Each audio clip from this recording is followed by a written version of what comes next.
বলেছিল, কোথায় ছিলা তোমরা? আমি বাবু তোমাকে প্রশ্ন করতে চাচ্ছি যে বাবু তুমি গত 17 বছর কোথায় ছিলা? তুমি শিখগুজ মডেলকে গোপালগঞ্জ মডেলে ট্রান্সফার করেছ। এই ধরনের উচ্ছৃঙ্খল যুবক যারা হাওয়া ভবনের বর্তমান সরকারে অংশগ্রহণ করেছে, এই উচ্ছৃঙ্খল যুবকদের থেকে বাংলাদেশ রক্ষা করতে হবে। এই উচ্ছৃঙ্খল যুবক কার গর্ভে জন্ম নিয়েছে, কোন দল করে, সেটা আমরা বাংলাদেশে দেখবো না। উচ্ছৃঙ্খল যুবকদেরকে আমরা শৃঙ্খলা আনবো, এটাই আমাদের আজাদির লড়াই। শেষ কথা, আমাদের আগামীর 3টা লড়াই। এই 3টা লড়াই হলো আমাদের সংস্কার বাস্তবায়নের লড়াই, যার জন্য এই খুলনার সমাবেশে আপনারা উপস্থিত হয়েছেন। 75% বাংলাদেশের মানুষ ভোট দিয়েছে। আমাদের দ্বিতীয় লড়াই বাংলাদেশে সার্বভৌমত্বের লড়াই। এই সার্বভৌমত্বের লড়াইয়ে দিল্লির দাদাবাদু থেকে বের হয়ে, আমেরিকান পররাষ্ট্রনীতি থেকে বের হয়ে স্বাধীন বাংলাদেশের পররাষ্ট্রনীতি ইনশাআল্লাহ আমরা বাংলাদেশে প্রতিষ্ঠা করব। লাস্ট যেটা, আওয়ামী লীগ বাংলাদেশে বিচারের মুখোমুখি হতে হবে।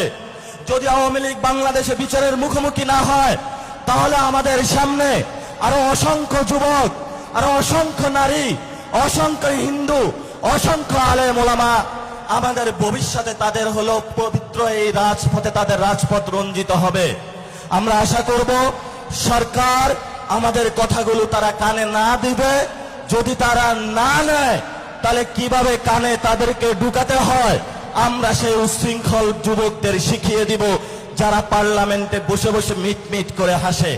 প্রিয় খুলনাবাসী, আপনারা জানেন এই খুলনায় কেডিআইতে দলীয় লোক বসানো হয়েছে, এই খুলনাতে সিটি কর্পোরেশনে দলীয় লোক বসানো হয়েছে, এই খুলনাতে জেলা প্রশাসনে লোক বসানো হয়েছে দলীয় লোক, এমনকি বিসিবিতেও লোক বসানো হয়েছে। খুলনাবাসী, এই সব সন্ত্রাসীদেরকে আপনারা ছাড় দিবেন না।